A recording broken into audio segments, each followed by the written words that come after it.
Now, what's your advice? My advice: increase taxes. That's what we need to do? Sales tax. Sales tax? Yeah, sales tax on clothing. Get specific. Okay. That's what has to be done, because they made about all the cuts they can make now. So if they're going to increase the budget anymore above the Republicans, they're going to have to face up with some increased revenue. What do you think of Dayton's upper income tax? I don't think that the CEO ought to close down government. No, what's his proposal on the upper income tax? Oh, that's wrong. You lose revenue that way. Okay. Are we going to avoid a shutdown? No, it doesn't look like it at all. I think there's going to be a shutdown. Okay. How do we solve it?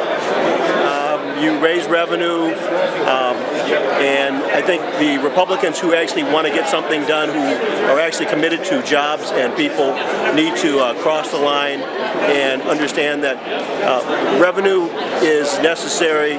And just saying no is as stupid now as it was with Nancy Reagan on the drug problem. It didn't make the drug problem go away, and saying no now to the budget isn't going to make the 12,000 kids who are teed up to go to schools, or the senior citizens who are going to be cut off of medical assistance, who are living longer, God bless them all. They're not going away, and we have to provide resources for our community. So, Quie says a sales tax is solve it.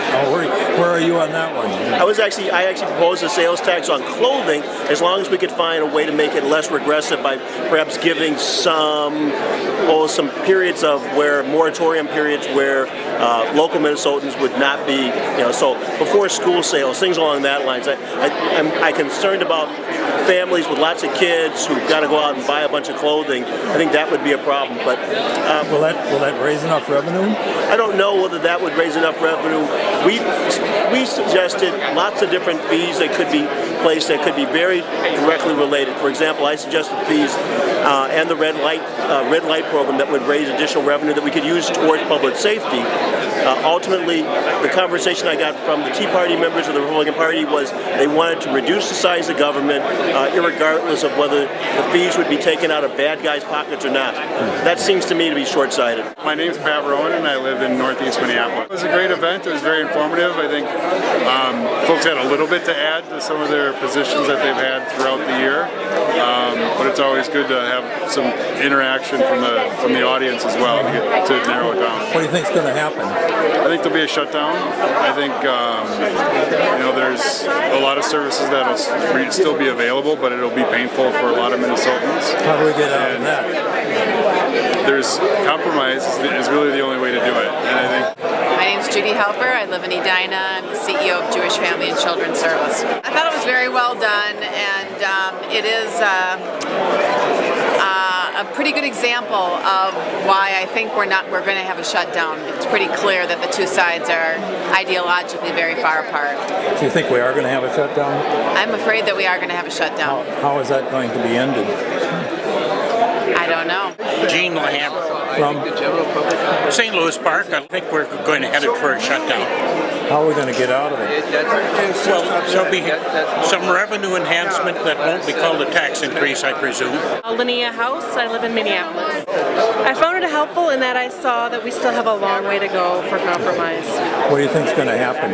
I think we're going to have a government shutdown. And what I'm really hopeful for is that we will find some way for both parties to come together and feel that both sides gave a little bit and they got a little bit, and that we are able to move Minnesota forward together. Yeah, Ron Earhart from Edina, former legislator. Well, I don't think it's anything that I haven't been hearing so far. It just continues on two ends of the spectrum not being able to get together. And these folks don't have any final say, but they're not helping. I don't think they're in a position to help things come together. Do you think that it was helpful to solving the problem this evening, the discussion? Well, I think it gets more people informed about what's happening over there, because I've felt that the public isn't particularly engaged as yet, and it's not going to come till some of the parks or something start shutting down, and they realize that, oh, it's going to affect me. So. Yeah. What's going to happen? I think they're going to go. I was surprised to hear that Dayton has allowed himself to be locked in a room with the two conservatives without any help.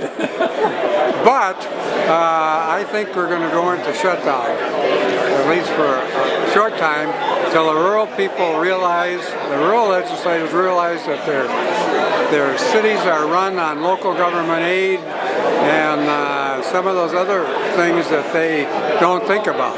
My name is Chuck Prentice. I live in Edina. Well, I was saying that I was at a forum with Representative Mazerall earlier tonight, and at the end of that forum, I asked what about the labor union chairperson of that meeting had mentioned that there was a proposal for a bonding bill in the session, and so I said that would have put people to work and it would have stimulated the economy. What happened to the proposal for a bonding bill?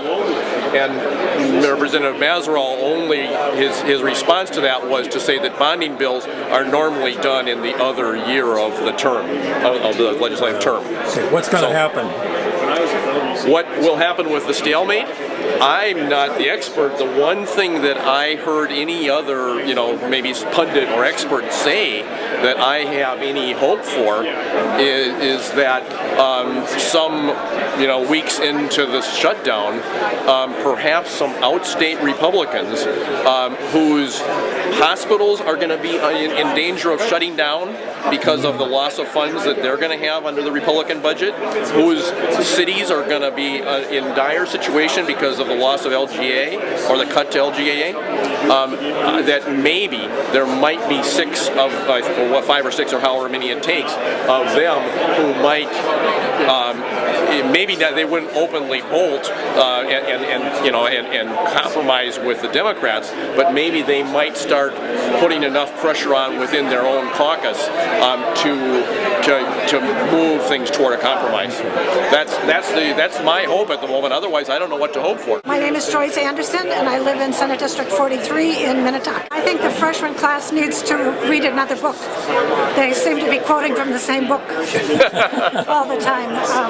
It was the answers from the Republican representative were very stilted and very memorized.